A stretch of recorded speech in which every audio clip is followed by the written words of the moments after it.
أفرأيت الذي كفر بآياتنا وقال لأوتين مالا وولدا أطلع الغيب أم اتخذ عند الرحمن عهدا كلا سنكتب ما يقول ونمد له من العذاب مدا ونرثه ما يقول ويأتينا فردا واتخذوا من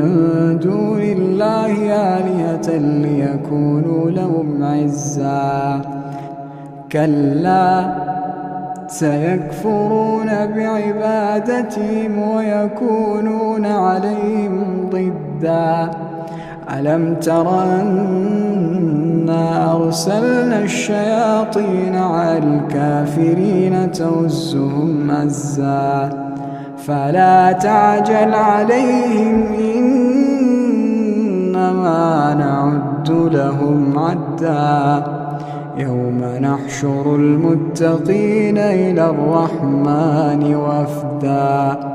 ونسوق المجرمين إلى جهنم وردا لا يملكون الشفاعة إلا من اتخذ عند الرحمن عهدا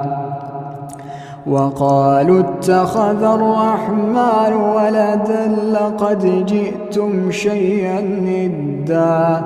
تكاد السماوات يتفطرن منه وتنشق الأرض وتخر الجبال هدا أن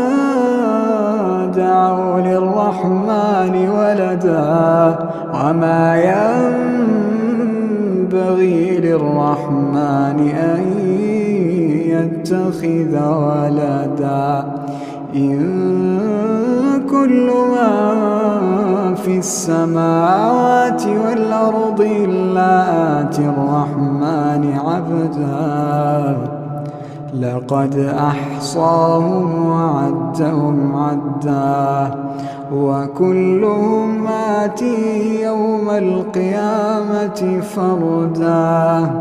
إن الذين آمنوا وعملوا الصالحات سيجعل لهم الرحمن ودا فإنما يسرناه بلسانك لتبشر به المتقين وتنذر به قوما لدا وكم أهلكنا قبلهم من قرن هل تحس منهم من أحد أو تسمع لهم ركزا